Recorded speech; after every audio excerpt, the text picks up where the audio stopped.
Estamos desplegados en 164 URRAs a nivel nacional, combatiendo con las armas. Es parte de la lucha armada del pueblo venezolano. Prácata, prácata, prácata, prácata, contra las bandas criminales. Ya está en Panamá el imponente lanzamisiles de Estados Unidos USS Lake Erie. El poderoso buque se unirá al operativo de la administración Trump en el Mar Caribe para combatir el narcotráfico. La embarcación militar atracó en Puerto Balboa. Se trata de un crucero con capacidad para atacar objetivos tanto en tierra como aéreos y forma parte de la estrategia de Washington contra el tráfico de drogas. Según ha conocido NTN 24 en primicia, el lanzamisiles tiene autorizado el tránsito por el Canal de Panamá esta noche y el cruce tardaría entre 8 y 10 horas. El USS Lake Erie se sumará al equipo armamentístico que Estados Unidos envió frente a Venezuela para combatir al cartel de los soles, que según la justicia estadounidense está liderado por Nicolás Maduro. Estará escoltado por otros 3 buques del grupo anfibio Iwo Jima que transportan entre 4 y 5 mil marines. Veamos las características del USS Lake Erie.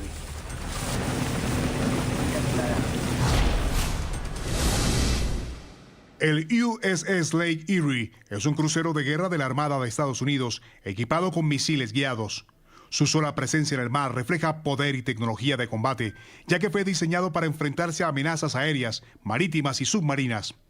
Bautizado en honor a una histórica batalla naval en 1812, este buque simboliza la capacidad de respuesta y disuasión del poder naval norteamericano. Este gigante naval desplaza cerca de 9.800 toneladas, tiene una longitud de 173 metros y un ancho de 16,8 metros. Cuenta con 2 sistemas de lanzamiento vertical, capaces de disparar más de un centenar de misiles, 2 cañones de gran calibre y 2 lanzadores de misiles adicionales. El buque también está equipado con tubos lanzatorpedos, misiles Harpoon antibuque, sistemas de defensa cercana, CIWS, que pueden derribar proyectiles enemigos en cuestión de segundos, y ametralladoras pesadas que completan su arsenal. Además cuenta con sistemas de señuelos que confunden radares y misiles hostiles, reforzando su capacidad de supervivencia en combate. Para ampliar su radio de acción, el USS Lake Erie dispone de una cubierta de vuelo y una bahía de hangares que le permiten operar 2 helicópteros. Estas aeronaves cumplen misiones de exploración, vigilancia y ataque, haciendo del crucero no solo un buque de guerra formidable, sino también una plataforma aérea móvil que refuerza su rol estratégico en cualquier escenario naval. Y NTN 24 llegó hasta el lugar en el Canal de Panamá donde atracó el imponente lanzamisiles USS Lake Erie de la Armada de los Estados Unidos. El buque es una pieza clave del despliegue y su presencia confirma el compromiso de Estados Unidos con la seguridad de la región y la lucha contra el narcotráfico, especialmente contra organizaciones criminales transnacionales. Vamos al lugar de la noticia con nuestra periodista Yami Rivas. Ella tiene toda la información. Yami, adelante. Buenas noches, saludos desde Ciudad de Panamá. Les informo que el buque US Lake Erie CG-70 de la Armada de los Estados Unidos atracó este viernes en Ciudad de Panamá, específicamente en un área conocida como Rodman. Como pueden observar en pantalla las imágenes que compartimos, estuvimos desde el Puente de las Américas, desde donde se observaba este buque de guerra. Posteriormente llegamos hasta el área de Rodman, donde muy de cerca también vimos la magnitud de este buque de guerra que atracó este viernes en territorio panameño. Pero se trata de un buque o una embarcación que forma parte del armamento que Estados Unidos ha enviado al Caribe para combatir al cártel de los soles, del que se acusa a Nicolás Maduro de encabezar. También podemos señalarles que está equipado con un sistema de lanzamiento vertical Mark 41 para lanzar misiles Tomahawk y misiles SM-2, 2 cañones de 5 pulgadas, 2 lanzadores de misiles Harpoon, 2 cañones Close-In Weapons Simpson y 2 tubos lanzatorpedos. También mencionarles que lleva 2 helicópteros SH-60 Seahawk y está diseñado para la guerra antisubmarina, antiaérea y antisuperficie. Recordarles además que desde muy temprano estuvo presente el senador estadounidense Ted Cruz. Él llegó precisamente un día como hoy, cuando este buque se encuentra en el territorio panameño. El senador Cruz se reunió con 2 ministros de Estado. Hablamos del ministro de Economía y Finanzas, Felipe Chapman, y también con el ministro de Seguridad Pública de Panamá. Hablamos del ministro Frank Ábrego. También estuvo presente el administrador del Canal de Panamá en esta importante reunión, donde las conversaciones resaltaron la importancia de la inversión segura y transparente, así como la solidez entre ambos países y además la protección a la infraestructura del Canal de Panamá, que no solamente es importante para los Estados Unidos, sino también para el territorio panameño. Reiteramos también que tuvimos imágenes y acceso muy de cerca a este buque, donde observamos la magnitud de este buque de la guerra armada de los Estados Unidos, y que también se nos confirmó que esta misma noche el buque estaría transitando por el Canal de Panamá, lo que va a tomar aproximadamente entre 8 y 10 horas para que pueda pasar por este Canal de Panamá. Es lo que ocurre a esta hora desde Ciudad de Panamá. Para NTN 24, Yami Rivas. Yami, gracias por toda tu información. En un momento clave para la seguridad hemisférica, el secretario de Estado Marco Rubio visitó este viernes el Comando Sur en Florida. La visita se produce además justo antes de su 4º viaje oficial a América Latina, donde buscará impulsar la lucha contra el narcotráfico. Fuentes del Departamento de Estado confirmaron en primicia a NTN 24 que se trata de un encuentro que refleja una intersección crucial entre diplomacia y defensa para lograr los objetivos estratégicos de la administración Trump en la región. El secretario de Estado Marco Rubio visitó este viernes el Comando Sur, ubicado en Doral, cerca de Miami, para reunirse con el almirante Alvin Halsey, jefe de esta unidad estratégica. Tuvimos el honor de recibir hoy al secretario Marco Rubio en la sede del Comando Sur. El secretario Rubio se reunió con el comandante del Comando Sur, almirante Alvin Halsey, y los líderes del comando para hablar sobre la seguridad en Latinoamérica y el Caribe y las prioridades de Estados Unidos en nuestra región. Un encuentro que llega en un momento clave, con buques de guerra estadounidenses desplegados en el Caribe y a pocos días de la gira oficial de Rubio por México y Ecuador. Desde Washington, un vocero del Departamento de Estado confirmó a NTN 24 en primicia que esta reunión subraya la intersección crucial entre diplomacia y defensa para impulsar los objetivos de la administración Trump. Antes de su 4ª visita a la región, el secretario Rubio visita el Comando Sur de Estados Unidos. Su visita destaca la crucial interrelación entre la diplomacia y la defensa para impulsar los objetivos de la política exterior. Hace unos días, el propio Rubio, acompañado por el presidente Donald Trump, anunció la formación de una coalición internacional de países sudamericanos para enfrentar a las organizaciones del narcotráfico en el Caribe. Por primera vez en la era moderna estamos verdaderamente a la ofensiva contra los cárteles organizados que llevan veneno que mata a nuestras ciudades. Eso es un trabajo de equipo, es el trabajo de Pete, de Christine, de Pam y obviamente mi trabajo a su liderazgo. Y por supuesto estamos obteniendo cooperaciones económicas internacionales con Paraguay, con Guyana, con Trinidad, hoy con Argentina. Todos se unen a nosotros o tratan de ayudarnos, pero algo es detener que lleguen las drogas y hacer decomisos grandes, y otro es una coalición grande contra el azote de la droga. Previo a su reunión en Miami, el almirante Halsey participó de la Conferencia de Defensa de Sudamérica, donde dialogó con el ministro argentino de Defensa, Luis Petri, sobre los retos de seguridad en la región. Al compartir nuestras perspectivas forjadas por la experiencia operativa, reforzaremos la resiliencia y las capacidades necesarias para superar cualquier amenaza o desafío y preservar la seguridad y la estabilidad de esta región. Aprovechemos este momento con determinación. Días después de la participación de Estados Unidos en esa conferencia, el presidente argentino Javier Milei declaró al Cartel de los Soles, cuyo líder, dice Estados Unidos, es Nicolás Maduro, como organización terrorista. El 23 de agosto, el jefe del Comando Sur viajó a Paraguay para dialogar con el presidente Santiago Peña. Fue condecorado y tras su visita, Asunción catalogó también al Cartel de los Soles como grupo terrorista. De esta forma, Estados Unidos, Ecuador, Paraguay y Argentina Argentina ya lo consideran un grupo terrorista internacional y otros países han expresado su disposición a cooperar y podrían sumarse pronto. Mientras tanto, sigue llegando poder militar estadounidense al Caribe. El más reciente, el imponente lanzamisiles USS Lake Erie, que atracó en Panamá. La Casa Blanca insiste en que su misión es la lucha contra el narcotráfico, pero crece la incertidumbre sobre hasta dónde llegará este operativo y aumenta la tensión con el régimen de Venezuela y también con el gobierno de Colombia.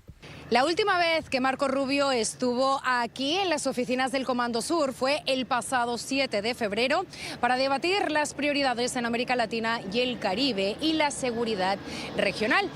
Alejandro Hernández, periodista, director del diario digital La Gran Aldea, está con nosotros en esta tarde de viernes cerrando la semana. Oye, ¿tú crees que Maduro, Diosdado están durmiendo tranquilos? No, yo no creo.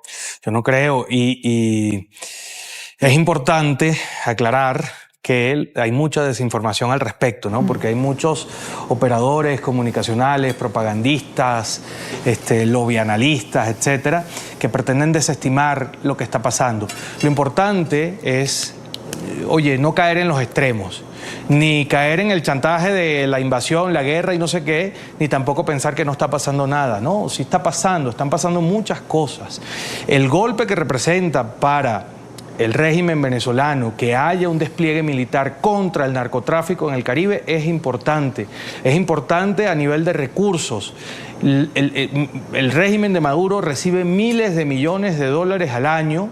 Transparencia Internacional habla de 8.000 millones de dólares al año por concepto de economías ilegales o de economías de crimen, entre lo que está el narcotráfico, el contrabando. La flota estadounidense que está en el Caribe está dirigida a atacar eso. Así que aunque no se produzca un quiebre, que es lo que la mayoría del país espera, un golpe al bolsillo sí van a tener. Eso quiebra lealtades dentro del gobierno, dentro de la estructura fundamental del régimen de Maduro. Eso, ¿cómo creen que se pagan los colectivos que amedrentan? ¿Cómo creen que se paga el chantaje social que tiene Maduro en todo el país y con el que compra a tanta gente y mantiene obligada la lealtad de tanta gente? Bueno, con dinero que no necesariamente entra por conceptos lícitos. Entonces, creo que debemos ver positivamente lo que es un avance y no convertirlo en una frustración, como siempre digo. El cambio de clima, de opinión que hay en Washington hacia el régimen venezolano es importante. ¿Cuántas declaraciones no ha habido de voceros de primer orden, como la fiscal general, entre otros, sobre Maduro y su vinculación al cartel de los soles y al narcotráfico?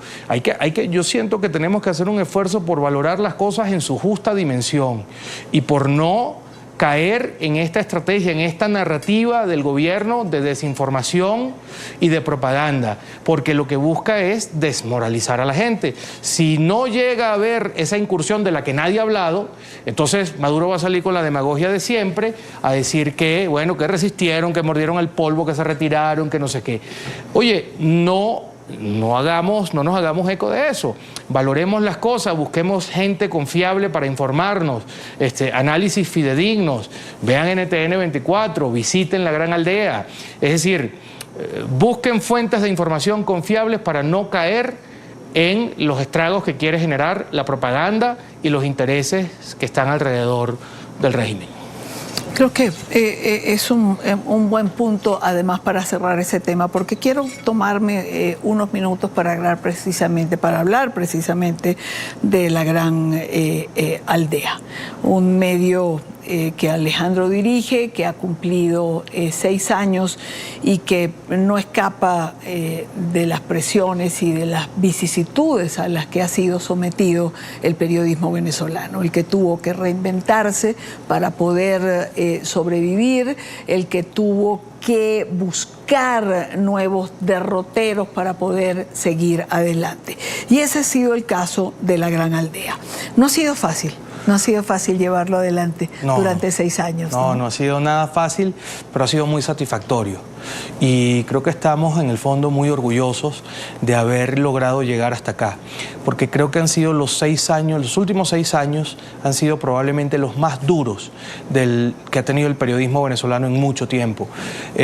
Sobre todo, diría yo, los últimos 2 años han sido muy fuertes, con mucha represión, con mucho miedo, con mucho amedrentamiento por parte del chavismo hacia la prensa libre. Y creo que no solo La Gran Aldea, sino todos los medios digitales independientes, todos los corresponsales de medios internacionales que hacen el trabajo y que informan de forma fidedigna, merecen todo el reconocimiento porque es un trabajo loable, porque es un trabajo peligroso y porque creo que es un trabajo en defensa de la verdad que merece o que tiene mucho mérito. Este año, bueno, por situaciones que escapan al tema de, sobre todo, los medios que quedan en Venezuela, los medios independientes digitales que quedan en Venezuela, bueno, nos vimos afectados un poco por situaciones que ocurrieron con el cambio de administración en Estados Unidos, pero creo que poco a poco se va entendiendo en esas esferas de Washington y de otros lugares del mundo que sin estos pocos medios en Venezuela, sin estos corresponsales de medios internacionales como NTN, entre otros más, en Venezuela lo que va a haber es un blackout informativo y nadie va a saber, nadie se va a poder informar de los desmanes y de las violaciones de derechos que ocurren allá, ¿no? Y bueno, yo como director de La Gran Aldea estoy pues muy contento con el trabajo que se ha hecho, con todos los amigos, periodistas y extraordinarios profesionales que nos han ayudado, que son los que han hecho que lleguemos hasta acá. Contigo por todo el apoyo que nos has dado. Solo palabras de cariño y de agradecimiento. Yo quiero contarles que muchos años atrás Alejandro fue productor de radio y era productor nuestro. Y para mí es un gran orgullo y una gran satisfacción ver cuando alguien que ha estado a mi lado y que ha llegado siendo un estudiante supera sus propias expectativas, crece en el tiempo, se proyecta y trabaja y asume el periodismo con la responsabilidad con la que Alejandro lo hace. Todavía recuerdo cuando lo invité por primera vez a compartir escenario aquí, cosa que no resultaba fácil para él, pero es una prueba más de las que ha ido superando. Y yo sí que me siento muy orgullosa, como los profesores cuando ven a sus alumnos superarlos. Y me encanta compartir esta tribuna con él y me encanta ver a La Gran Aldea cómo ha crecido. Así que me robo un poco de todo eso y de verdad te lo quería decir en cámara porque creo que uno tiene que reconocer el logro que la gente va teniendo a lo largo del tiempo, cuando los ve llegar como pasantes y los ve hoy en día llegar a este punto. Así que te felicito, igual que felicito a todos los de La Gran Aldea. Gracias por el trabajo que hacen, por preservar el periodismo en Venezuela y por llevar la verdad. Así que, bueno, adelante que nos queda mucho tiempo más. 30 segundos por lo que vas a decir. No, simplemente gracias a ti, Dania, por siempre ser tan generosa y por siempre ayudar a formar generaciones de periodistas y de gente buena que termina contribuyendo hacia lo que todos queremos, que es un país de bien y un país de futuro. Yo en lo personal siempre estaré agradecido por todos los retos que me has puesto y por todas las oportunidades que me has dado. Así que aprovecho para decirte también en cámara que muchas gracias por lo que has hecho por tanta gente y por tantos periodistas. Congresistas de diferentes partidos han cuestionado la decisión del gobierno en zona de frontera con Venezuela. Interpretan la decisión como un abierto apoyo al régimen de Nicolás Maduro. Colombia no puede encubrir a ese régimen. Cuando los tribunales internacionales capturen a Maduro, será una vergüenza para Colombia gracias a hacerles este juego. Enviar militares a la zona de Catatumbo, en frontera con Venezuela, no puede ser para mandar un gesto de amistad y complacencia con el régimen dictatorial de Maduro. Debe ser para derrotar los violentos. Gustavo Petro no tiene por qué estar defendiendo al jefe del cartel de los soles ni sacar excusas de que no existe.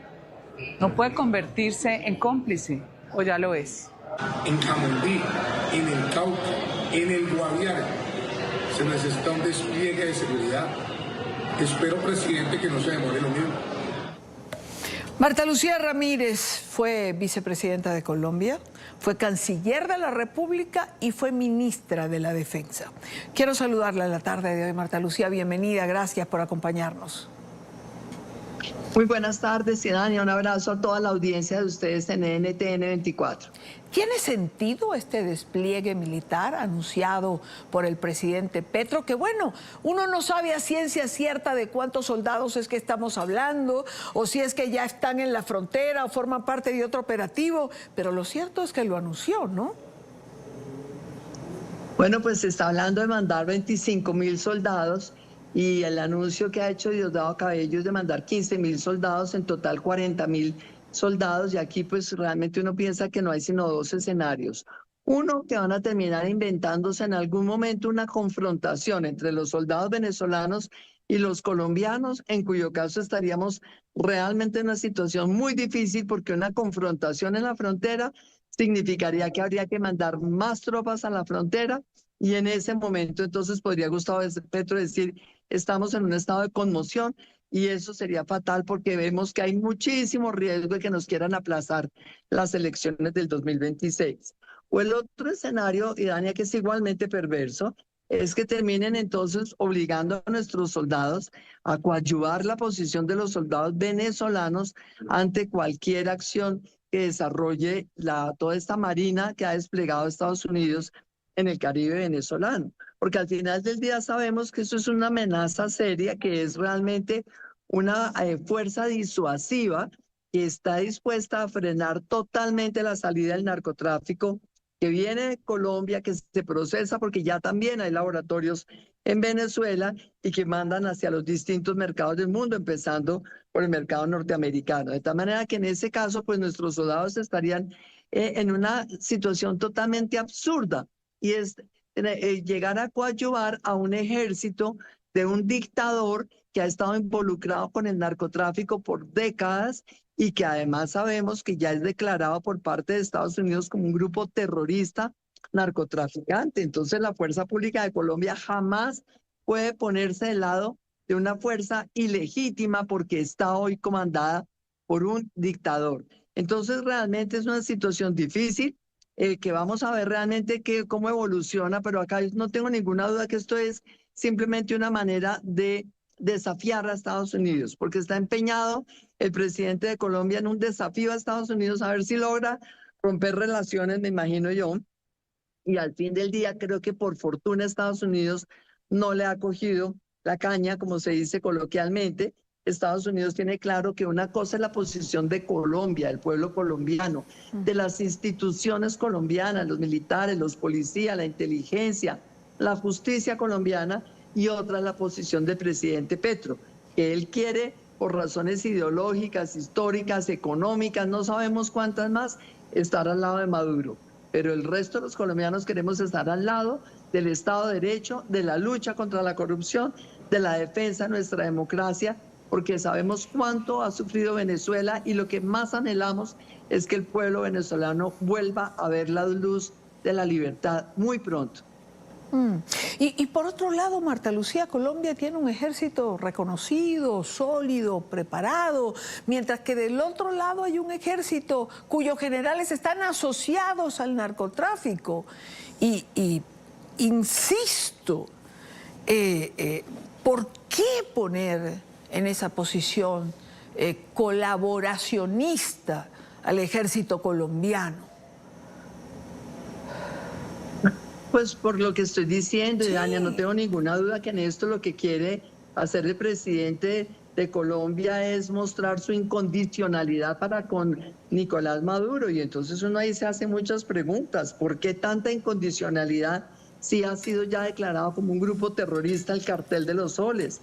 ¿Por qué tanta incondicionalidad si sabe que están ofreciendo una recompensa de $50.000 por Nicolás Maduro, al igual que por Diosdado Cabello y por Nicolás Padrino. Entonces, la verdad es que eso llama mucho la atención, esto lo hace pensar a uno en esas famosas declaraciones de Armando Benedetti, hoy ministro del Interior, hablando de la financiación de la campaña y lo que venía de allí, de tal manera que, pues, realmente esa es la decisión de Gustavo Petro, colocarse del lado equivocado de la historia, pero lo más importante es que nosotros podamos mandar mensajes muy claros, muy contundentes, primero de respaldo a nuestra fuerza pública.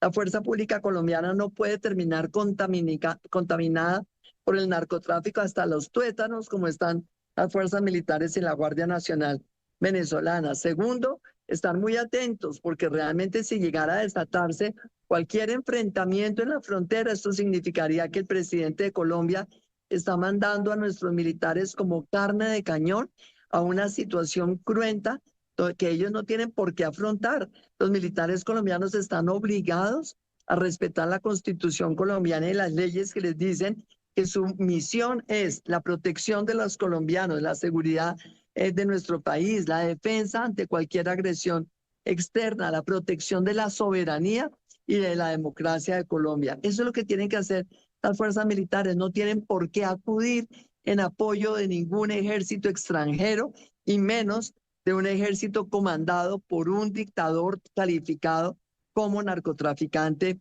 internacional. Y acá también hay que recordar, es que el ejército de Colombia, para poder hacer cualquier tipo de operación conjuntamente con otras tropas, o que eventualmente signifique el ingreso de otras tropas a Colombia, tendría que tener permiso del Senado colombiano. Y eso no va a suceder, no le van a dar ningún permiso.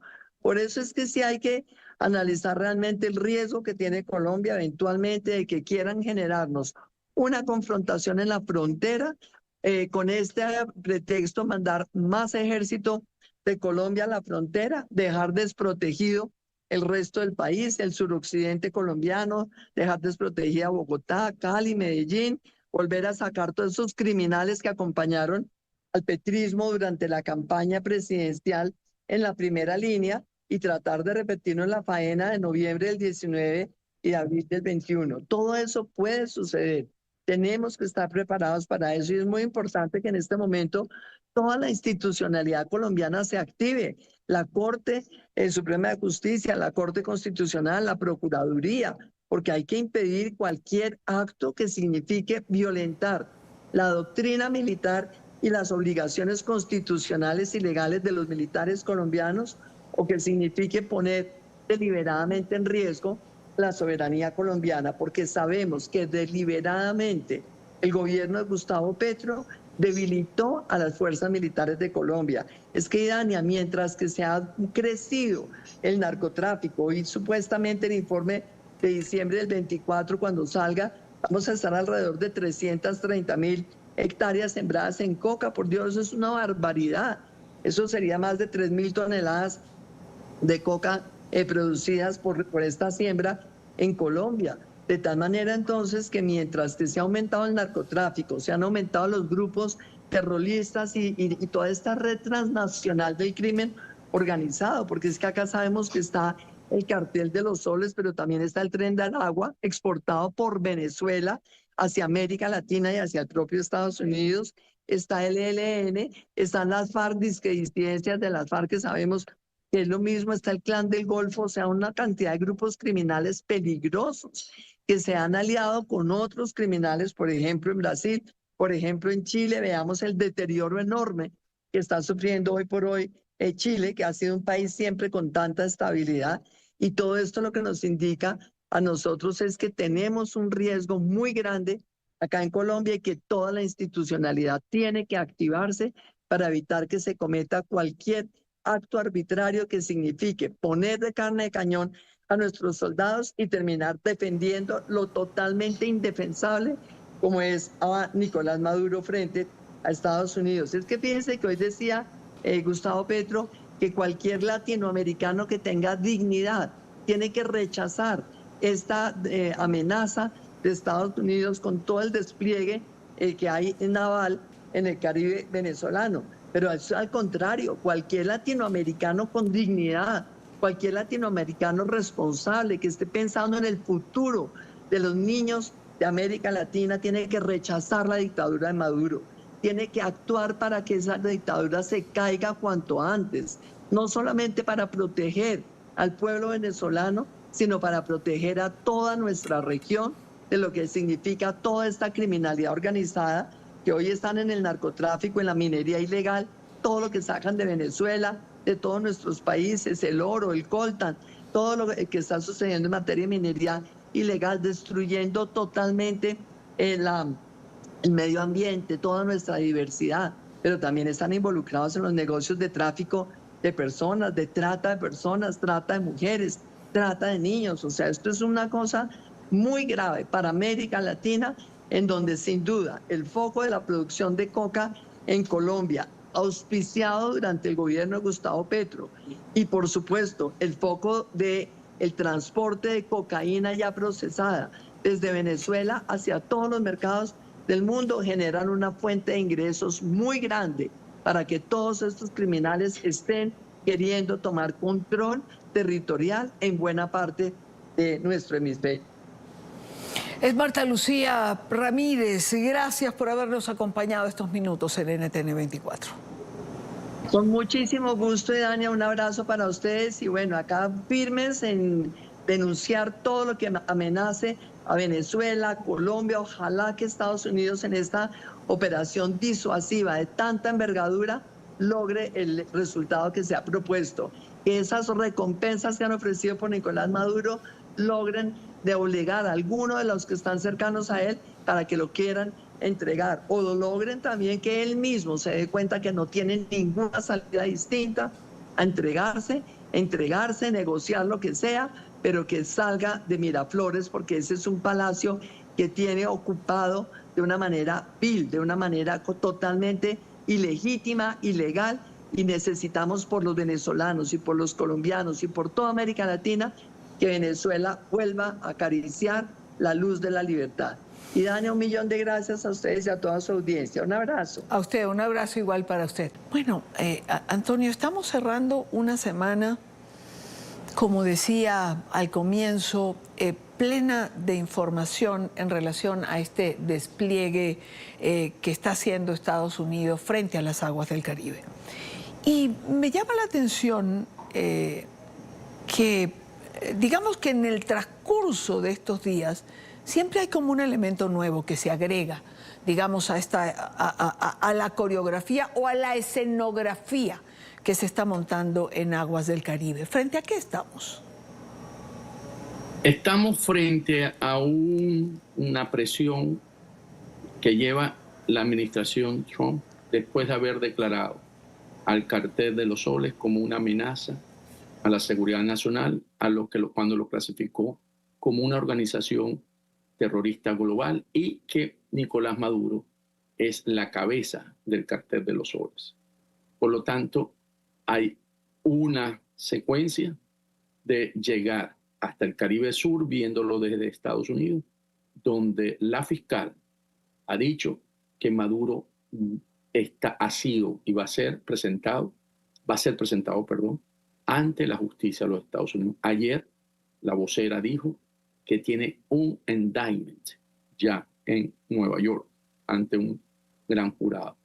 Quiere decir que el caso jurídico en el términos de Maduro ha caminado y que está ya ante un juez, ¿verdad?, en ausencia. Entonces yo creo que el mensaje de este buque, ¿verdad?, que tiene capacidades de misiles Tomahawk y los SAM-2 y los Harpoon, es que de los Estados Unidos sigue construyendo que hay una capacidad total de guerra naval, antiaérea y antisubmarina en el Caribe. Entonces, pienso que aquí están dados todos los elementos para que el régimen de Maduro o el Cartel de los Soles entienda que van por él, que sus opciones cada vez se le reducen más. Cada vez hay menos margen. Es máxima presión, sí, hay una máxima presión. Claro, pero cada vez hay menos margen ¿para qué? Es decir, cuando tú dices Toda esta capacidad desplegada nos deja dicho que Estados Unidos tiene las opciones sobre la mesa y que cada día se reducen más las opciones del régimen. ¿Opciones de qué o para qué? Las opciones de Maduro por ahora son todas reactivas, ¿okay? Mientras que las opciones de los Estados Unidos escala y si quiere en algún momento retroceder, tiene la iniciativa en este momento. Maduro reacciona ante ello. Cuando vemos lo que hace Maduro, es reactivo.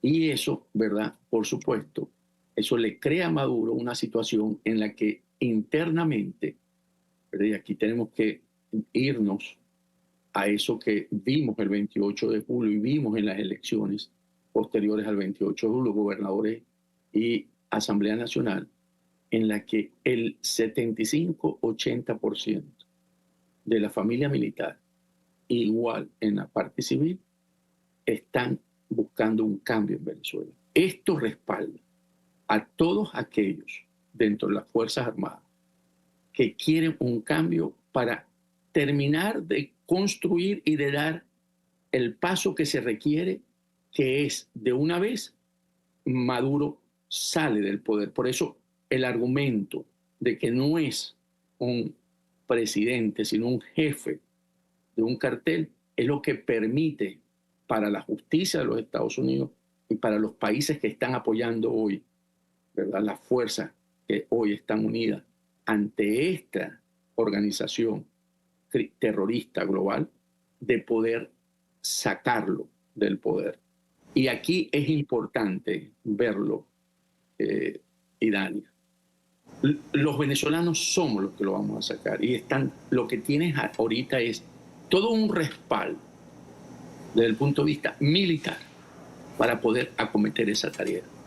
Porque con ese respaldo, Maduro, cuando digo no tiene opciones, porque si usa la violencia, que podamos poner ese escenario, ¿verdad? Porque dicen que están armando al pueblo, y bueno, que lo armen, porque esas armas se van a voltear contra ellos. Porque, de hecho, en ninguno de estos eventos donde han podido coaccionar a la población venezolana, han tenido miedo a ir en contra de ellos. Entonces, pero pongamos el escenario. Hay una alta, los colectivos se vuelven locos y hay de esta salida que se va a producir en reclamar una vez por todas que se restituya la Constitución, ¿verdad?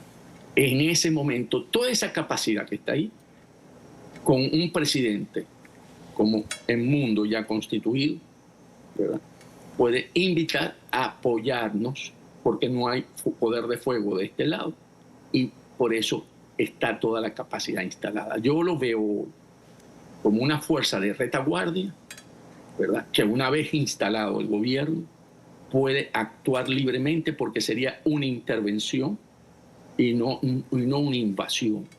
Y Maduro, cuando digo se le acaban las posibilidades, porque en ese momento no hay negociación. En ese momento tiene dos escenarios: neutralización, o sea, salir neutralizado, o terminar aquí con una naranja, con una braga naranja ante la justicia de los Estados Unidos. Antonio, otra de las preguntas que la gente se hace, que nosotros mismos nos hacemos cuando estamos viendo todo esto es, ¿de qué tiempo estamos hablando? Es decir, Estados Unidos está moviendo toda esta capacidad y la va a dejar allí per secula seculorum. Es decir, van a pasar 3 meses, 6, 7. Por supuesto que no hay, es decir, bueno, y además sería absurdo que lo revelara, porque me imagino que alguna estrategia habrá en todo esto. Pero esto tiene un costo particular, igual para las arcas de Estados Unidos. Factor tiempo, es decir, ¿qué manejas en relación a esto? Cuando uno ve los escenarios planteados, y aquí tenemos que entrar en escenarios de juego, ¿verdad?, de planificación, de estructura, y uno ve que esto está llegando a un momento de máxima disuasión, que la disuasión no es más que la intención por la capacidad. La intención está por la justicia de los Estados Unidos y la capacidad está dada por todo esto que estamos viendo desplegado en esta fuerza antiterrorista. Y yo la llamo no fuerza militar antiterrorista, porque al ser un cartel terrorista, esto es una fuerza contra el terrorismo, ¿verdad? Porque si la vemos militar se puede interpretar como invasión y no es en ese sentido. Entonces, ¿qué podemos ver? Un escenario, en planificación manejamos 3 grandes escenarios: corto, mediano plazo y largo plazo. Definitivamente esto es de corto plazo. ¿Por qué es de corto plazo? Porque a mí el resultado no me varía en el mediano y el largo, más bien me desgasta. Entonces, esto es una solución. Y cuando hablamos de corto plazo, estamos hablando de escenarios entre 2, 8 semanas, 10 semanas, un corto plazo. Entonces, lo que hoy está en el Caribe, ¿verdad? Sus resultados lo veremos puede ser antes. Recordemos que el presidente Trump se iba a tomar para la solución, acompañar a Israel con respecto a la parte nuclear de Israel. Él pidió 12 semanas y la tomó en 2. Menos de 2, perdón, en 1 semana. Entonces, porque al final esta decisión de los tiempos está enmarcado en la mesa del presidente Trump, pero también hay un componente interno, porque, insisto, esto tiene que estar atado a eso que tenemos que hacer los venezolanos para poder tener la opción de salir de Maduro. Entonces ahí entra María Corina Machado y Edmundo González Urrutia. Entonces, el tiempo finito lo sabe Trump, lo va a saber Trump cuando él tome la decisión final, por supuesto coordinado con su alto mando militar, coordinado con el secretario Rubio y por supuesto con la participación de la líder en estos momentos, María Corina Machado, de la Fuerza Democrática, y el presidente electo, que es una pieza clave para poder desarrollar todas las acciones que van a venir después de ello. Puertas adentro, Antonio, en Venezuela hay distintas posiciones. Evidentemente Maduro, Cabello, que intentan despertar la vena nacionalista, que no lo logran, porque en Venezuela simplemente hay un sentimiento absoluto de querer salir de un régimen que tiene secuestrado al país. Y hay factores de la oposición que juegan o acompasan con este sentimiento nacionalista de no queremos una invasión. Estados Unidos ha llegado a decir, Capriles, por ejemplo, Enrique Capriles, tendría que mostrar pruebas de la existencia del Cártel de los Soles, cuando él mismo hace años atrás hablaba del Cártel de los Soles. Y uno se pregunta, ¿a qué juegan en medio de todo esto? Capriles está siendo un factor funcional para el Cartel de los Soles. ¿En qué sentido? En poder lavarle la cara y poder manejar esa narrativa que quieren ellos, que también lo está haciendo de alguna manera el presidente Petro y la presidenta Sheinbaum. Resulta que las pruebas están ante un juez en los Estados Unidos. Las pruebas están aquí y ellos, como todos sabemos, que para poder llegar a decir y a clasificar como el Cartel de los Soles, las pruebas están, pero por montón, o sea, suficiente. Es un caso que vienen estudiando desde hace más de 20 años, acumulando pruebas y pruebas y pruebas y pruebas. Y ya, con los últimos capos que agarraron de México y con el Pollo Carvajal, cerraron todo el caso para llevarlo a terrorista, que es lo importante de lo que sucede hoy con el régimen o con el Cartel de los Soles, de que al declararlo una organización narcoterrorista global, ahí es donde básicamente determina el sistema de justicia, porque lo dijo la fiscal, lo determina el Tesoro, ¿verdad? Porque le pone y le aumenta el precio por la recompensa por su captura o por información para su captura, lo determina el Departamento de Estado, y todos ellos están basados sobre las pruebas que tiene el sistema de justicia, porque de otra manera, si capturan a Maduro y lo traen y lo presentan ante la justicia, Maduro saldría libre, porque el abogado defensor que tenga aquí va precisamente a decir que no hay pruebas. Y lo otro que podemos usar para ello es que cuando le han mostrado las pruebas, ¿verdad?, al Mayo Zambala, al Cliver Alcalá, al Pollo Carvajal, ¿verdad?, al Chapo Guzmán, todos se han declarado culpables. Entonces, por lo que lo acusan. ¿Okay?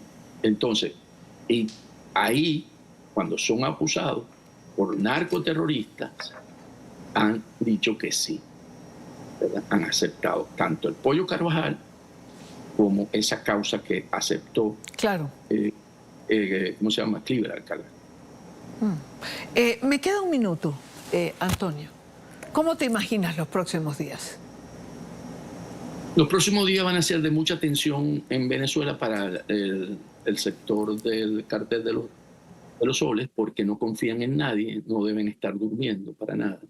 Deben estar buscando, no consiguen eco. Aquí no les levantan el teléfono cuando llaman, no tienen comunicación con la administración Trump, ¿verdad?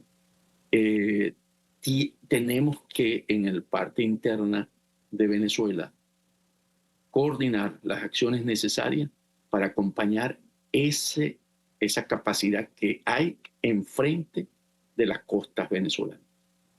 Entonces, acciones de coordinación, y por parte de los Estados Unidos seguirá ejerciendo esa presión.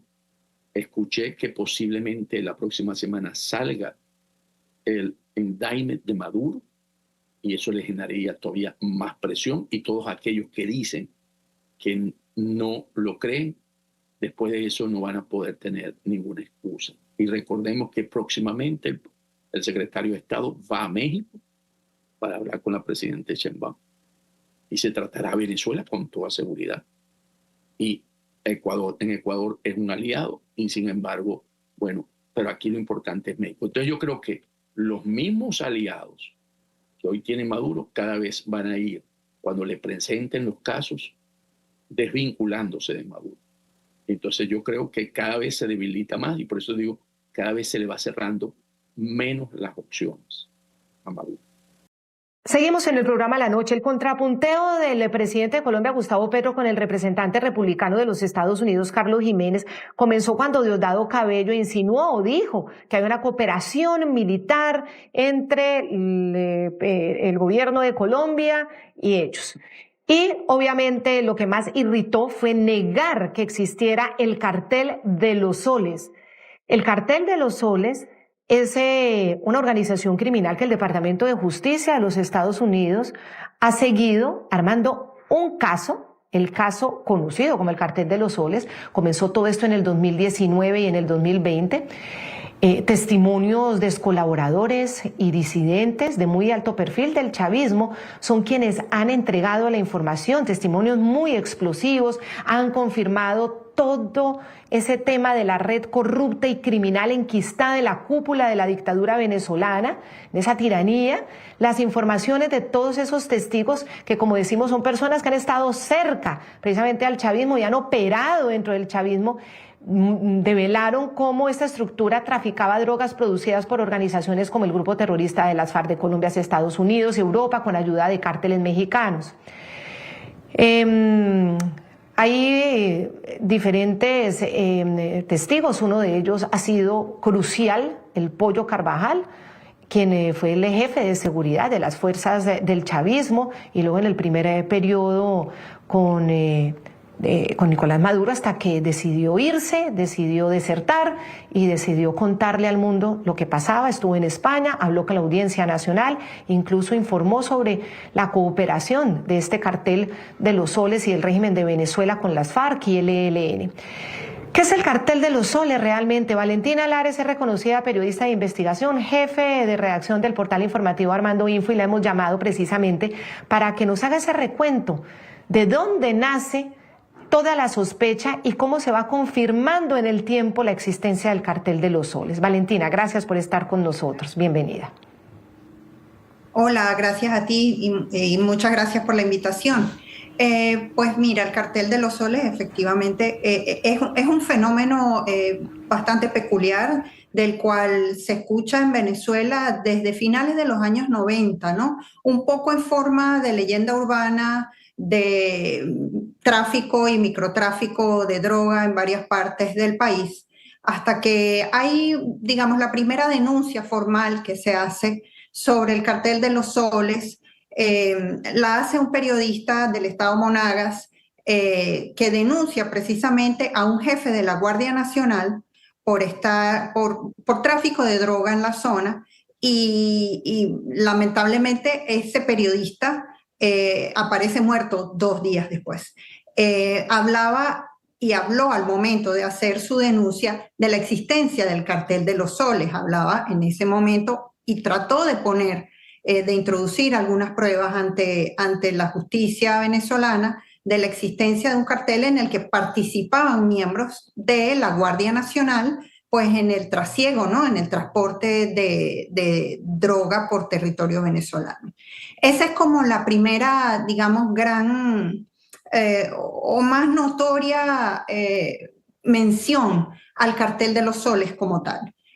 Sin embargo, lo que conocemos como el Cartel de los Soles se empieza a mencionar claramente a partir de la construcción del caso en Estados Unidos entre 2019 y 2020, cuando efectivamente una serie de personajes, funcionarios, exfuncionarios de los gobiernos, tanto de Hugo Chávez como de Nicolás Maduro, pues escapan de Venezuela, algunos son apresados afuera y empiezan a dar pistas de la existencia de un cartel como tal. Y hablan y explican que hay directrices específicas en el caso de Hugo Chávez para inundar de cocaína a Estados Unidos, ¿no? Eso está todo claramente detallado en la acusación hecha en Estados Unidos. ¿Qué es lo que hemos sabido y hemos podido confirmar como periodistas con otros documentos, incluso documentos de inteligencia del gobierno colombiano desde hace por lo menos 8 o 9 años hasta la actualidad? Es que hay un reconocimiento de las autoridades colombianas también de la existencia de un Cartel de los Soles que funciona sobre todo como una federación criminal, como una especie de consorcio en la que los militares que tienen control territorial en Venezuela, sobre todo de la Guardia Nacional y del Ejército, pues hacen una labor como de bisagra, ¿no? De este trasiego, lo que es guardar, almacenar y también transportar droga hacia puntos donde finalmente sale de territorio venezolano a otros puntos, sobre todo de Centroamérica, también por lo que es la fachada atlántica de Venezuela, Trinidad y Tobago, Surinam, y de allí, digamos, se utilizan puntos medios como primera llegada de cargamentos que luego se distribuyen hacia Europa y hacia Estados Unidos. Pero estamos hablando de eso, es de un fenómeno que Valentina, pasó de ser... Sí, disculpa. Sí. Si quiere vamos viendo también como los testimonios que se han recopilado frente a las autoridades también de los Estados Unidos. Leamsi Salazar, por ejemplo, él fue hasta diciembre de 2014 jefe de seguridad de Diosdado Cabello y entrega declaraciones a la DEA, ahí denuncia precisamente a este personaje de Diosdado Cabello y dice que él es el cabecilla del Cartel de los Soles. En el año ya 2015 por Venezuela dicen que pasaban 5 toneladas semanales de droga y que advertían en ese momento pues obviamente todas las investigaciones que ellos mismos conocían. Ese documento obviamente lo tiene la DEA. Luego el general venezolano Hugo Carvajal, alias el Pollo Carvajal, fue diputado y director de contrainteligencia militar de Chávez, también de Maduro, y pasó a convertirse en un testigo pues también muy importante, el principal de todo ese entramado criminal del Cartel de los Soles. Abandonó Venezuela en el 2019, luego fue extraditado por España a Estados Unidos en el 2023 y ante la justicia de Estados Unidos se declaró culpable de narcotráfico y narcoterrorismo. Esto fue ahorita en junio. El Pollo Carvajal admitió haber participado en operaciones de narcotráfico, de tráfico de armas a beneficio de las FARC. Y obviamente para el Tribunal del Distrito Sur de Nueva York, pues todo esto ha sido un material fundamental para dictar la sentencia contra él. Se espera que sea el próximo mes de octubre. Pero entonces, todo esto, es decir, los testigos son personas que participaron, ¿no? Definitivamente. Y ya no solamente en el transporte de la droga, ha pasado también a ser un cartel que produce droga, Valentina. No hay, digamos, información precisa ni datos concretos al respecto. En un trabajo que realizamos en Armando.info junto con el Miami Herald, donde pudimos tener acceso a varios documentos, no solo de informes de consultoría y análisis político, sino también, como te decía, documentos de inteligencia de instituciones colombianas, así como los documentos del caso del Cartel de los Soles de Estados Unidos. No hay indicio concreto de que haya producción de cocaína en Venezuela. Lo que se habla es sobre todo de resguardo de cargamentos, de trasiego y de transporte, ¿no? Llevada a puntos neurálgicos como en el estado Zulia, en el estado Apure venezolano, y también en una parte en la zona sur.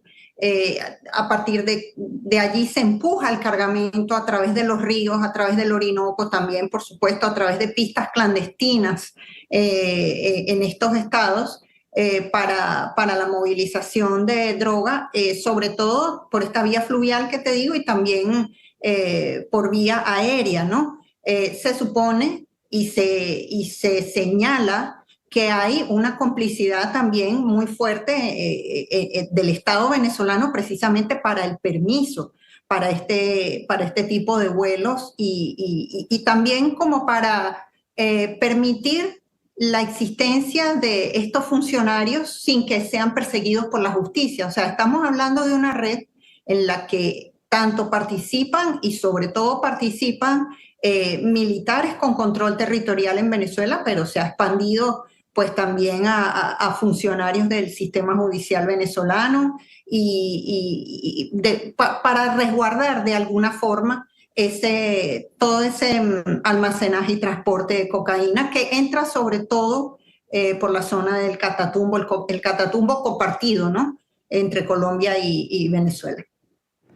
Sí, y vamos a ver la declaración que fue entregada por la DEA al Tribunal del Distrito Sur de Nueva York. El Pollo Carvajal habría fraguado en el 2011 un plan con las FARC para enviar toneladas de cocaína hacia los Estados Unidos. NTN 24 conoció y reveló en ese momento el expediente que describía el resumen de las pruebas documentales, también las físicas, todo eso que fue llegado a la investigación. En la búsqueda de estos objetivos, Carvajal y otros miembros del Cartel de los Soles cultivaron conexiones con narcotraficantes a gran escala, incluidos entre ellos los cabecillas de las Fuerzas Armadas Revolucionarias de Colombia, una organización terrorista con el fin de obtener grandes cantidades de cocaína, así como apoyo logístico y protección a lo largo de las rutas de transporte de cocaína dentro de Venezuela y Colombia, entre ambos países. Aproximadamente a mediados de 2008, el Testigo 2 proporcionó la seguridad de una reunión organizada por Chávez en su rancho, a la que asistieron entre otros el ministro del Interior venezolano Ramón Rodríguez Chacín y el cabecilla de las FARC Luciano Marín Arango, alias Iván Márquez. Durante la reunión, el Testigo 2 escuchó a Márquez describir la necesidad de apoyo logístico como uniformes, barcos y ordenadores, y Chávez indicó que los fondos serían provistos a las FARC por PDVSA. Chávez también le ordenó al testigo 2 que le trajeran un teléfono y el testigo 2 oyó a Chávez hablando por teléfono con Carvajal. Durante la llamada, el testigo 2 oyó a Chávez referirse a Carvajal por su apodo, El Pollo, y ordenarle a Carvajal que le suministrara armas a las FARC. El tráfico entonces era de drogas, pero también de armas con el cartel de los soles, otros elementos, Valentina. Sí, hay en el caso del Pollo Carvajal y también del general Cliver Alcalá Cordones, también incluye el paso, el escondite y paso de armamento, tanto hacia territorio venezolano como hacia Estados Unidos. Entonces sí, es como digamos que ahí toma otros cargos adicionales. En el caso del Pollo Carvajal son 2 cargos, como tú decías, por narcotráfico y narcoterrorismo, y también por contrabando de armas. Valentina, el hecho de que Gustavo Petro niegue la existencia del cartel de los soles, ¿usted cómo se lo explica? Cuando hay tanta evidencia, cuando hay tantos testigos, cuando hay tantas pruebas que manejan jueces muy serios de los Estados Unidos, el Distrito Sur de Nueva York, que es uno de los distritos judiciales más importantes y serios de los Estados Unidos. ¿A qué usted le atribuye eso? ¿A que Gustavo Petro diga que eso no existe? Mire, eso es para mí una sorpresa y no puedo sino atribuírselo solo y únicamente a factores políticos. Los documentos a los que hemos tenido acceso de las instituciones colombianas, estamos hablando de documentos de la Fiscalía de Colombia, documentos del Ejército colombiano, hechos año tras año por factores de inteligencia también de Colombia. Se supone entonces que el presidente Petro debe estar sumamente informado, no solo de la presencia, sino también de esa labor de engranaje con carteles mexicanos, porque estos informes precisan claramente que el cartel de los soles trabaja como una especie de distribuidor y de apoyador, digamos, de logística para el movimiento de la droga desde Colombia hacia el resto del mundo a través de Venezuela. Entonces, estos informes son sumamente precisos, hablan de conexiones, como le decía, con el cartel de Sinaloa, con el cartel Jalisco Nueva Generación, incluso con el Comando Político de Brasil. O sea, como le digo, es un gran consorcio que sirve de apoyo al narcotráfico y lo conoce muy bien no solo el gobierno de Estados Unidos, sino también el gobierno de Colombia, y con informes, como le comentaba, desde el año 2017, por lo menos a lo que nosotros hemos tenido acceso. Entonces, imagínense, es muy complicado entender la posición del presidente Petro en cuanto es información privilegiada a la que seguramente él tiene acceso. Entonces, ¿qué significa? Él no confía en esa información o hay un trasfondo político pues que le lleva pues a tomar o a dar esas declaraciones, pero que sin duda son muy sorpresivas y bastante contradictorias con toda la información que muy seguramente él tiene a su disposición. Sí, claro, y eso ha desatado pues esta controversia con el congresista republicano Carlos Jiménez. Muchísimas gracias, Valentina Lares, reconocida periodista de investigación y jefe de redacción del portal informativo Armando Info. Muy amable, gracias. Gracias a ti. A todo esto se suma, y es importante el contexto sobre el acuerdo binacional entre Petro y Maduro. ¿Qué territorio integra esa denominada zona binacional entre Colombia y Venezuela? El mapa del Catatumbo. El acuerdo firmado el 17 de julio incluye, según lo reveló oficialmente en su momento Nicolás Maduro, estos sectores. Del lado colombiano, los departamentos de norte de Santander, Cesar y La Guajira, y del lado venezolano, los estados de Táchira y Zulia.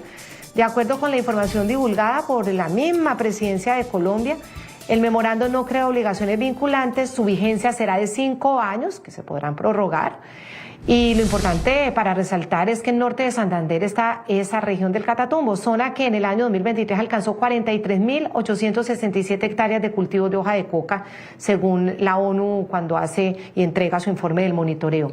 El control de la droga que sale del Catatumbo es disputado por los terroristas del ELN, disidencias criminales de las FARC y todo ese conglomerado criminal de Maduro ahí en zona venezolana.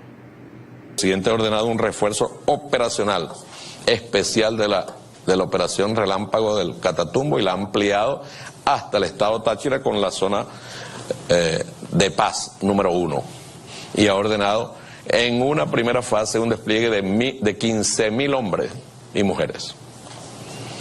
15.000 hombres y mujeres en todo el lado venezolano de refuerzo sobre los que ya tenemos. De refuerzo sobre los que ya tenemos hasta el límite del estado Táchira. Luego vendrá la zona de paz número 2 y luego la zona de paz número 3. Todo esto es frontera con nuestra hermana Colombia. Todo esto es, todo por aquí va. Es frontera Venezuela, Colombia.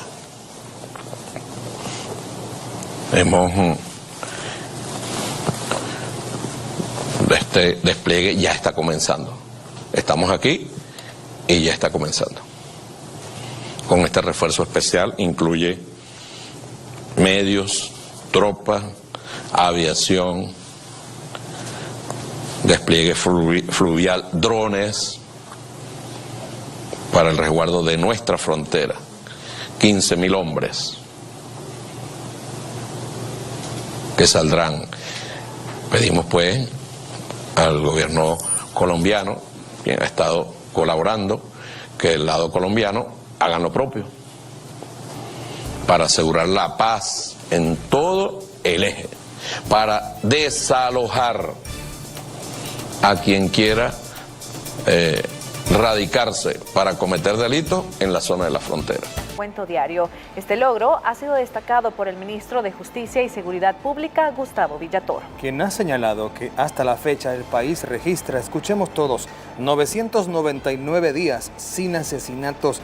Estamos a un día de alcanzar un hecho histórico, 1000 días sin homicidios. Primero Dios, un logro que ningún otro gobierno pudo siquiera imaginar y que demuestra al mundo que en nuestro país los resultados hablan por sí solos gracias a las estrategias como el Plan Control Territorial y también a la guerra contra las pandillas y por supuesto el régimen de excepción, así se puede leer en la publicación del funcionario. Y las estructuras delincuenciales ya no tienen espacio en El Salvador, por eso las autoridades continúan extrayendo el remanente de las pandillas. En las últimas horas fueron capturados varios criminales de la 18. En la colonia San Patricio, comunidad Tutunichapa 4 y barrio San Miguelito de San Salvador, se asestó un duro golpe al remanente del barrio 18. El operativo permitió la detención de 9 sujetos acusados de desaparición de personas, homicidios, privación de libertad y agrupaciones ilícitas. Casos relevantes cometidos por esta estructura, tal en el enero del año 2013, específicamente privan de libertad a la víctima en el barrio San Miguelito, la llevan privada de libertad hacia el cementerio de Ciudad Delgado y 4 sujetos pertenecientes a la pandilla 18 revolucionarios le asestan más de 15 disparos a la víctima, quien falleció por disparos de arma de fuego. Durante el operativo se capturó a Blanca Rosa Mercado de Funes, perfilada como homeboy de la pandilla, a Melvin Torres Barrera, a Ricardo Antonio Ayala, entre otros que ya no volverán a las calles a cometer más delitos. En los cuales tienen las diferentes funciones dentro de la estructura pandilleril, tanto como homeboys, corredores de canchas y palabreros. En el procedimiento, a los pandilleros se les encontró evidencia que los vincula a los delitos. Es de recordar que esta estructura pandilleril, su finalidad es atentar contra las personas salvadoreñas, cometiendo los delitos de extorsión, homicidios, desaparición de personas. En esta operación también se les notificó a 161 sujetos más que ya están en centros penales de los nuevos delitos que se les imputan. Kevin Castillo, Noticiero El Salvador. Nuestro país tiene altos niveles de seguridad. Los delitos como homicidios, extorsiones, robos y desapariciones se mantienen a la baja.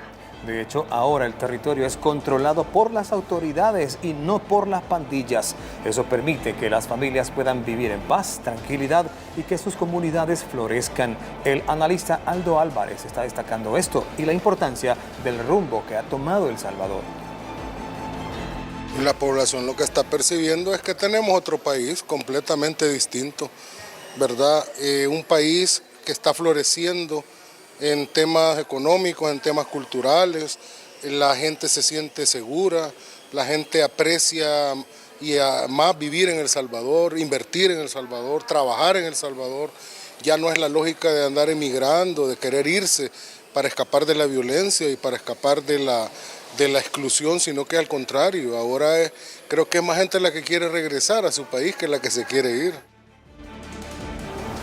Y con mucha satisfacción concluyó la edición número 19 de Fuerzas Comando 2025, competencia que se realizó durante 10 días en nuestro país, donde unidades especializadas demostraron habilidades avanzadas en técnicas de combate, rescate e inteligencia. Durante esta ceremonia de clausura se reconoció el arduo trabajo de cada uno de los participantes del evento.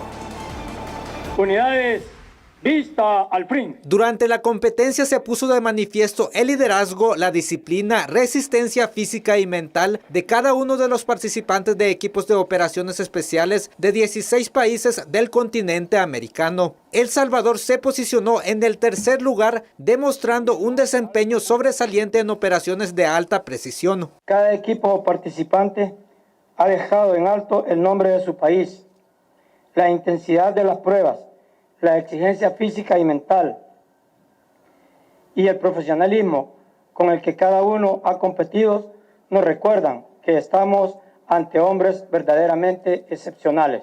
Fuerza Comando celebrates the warrior ethos that defines... Fuerzas Comando celebra el espíritu guerrero que define a las fuerzas de operaciones especiales en todo el mundo, enfatizando la disciplina, la perseverancia y el compromiso con la misión.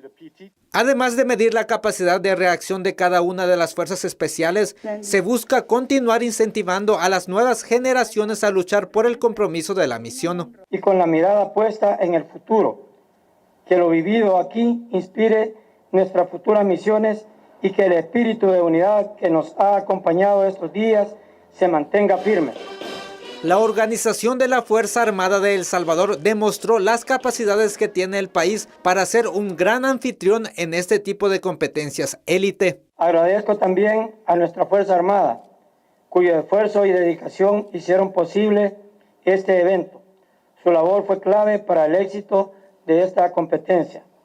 A todas las delegaciones participantes, quiero decirles que su entrega, respeto y espíritu de cuerpo han sido ejemplares. La competencia reafirmó que la Fuerza Armada se ha consolidado como un referente en seguridad y competencia operativa por su preparación, profesionalismo y capacidad para enfrentar cualquier desafío.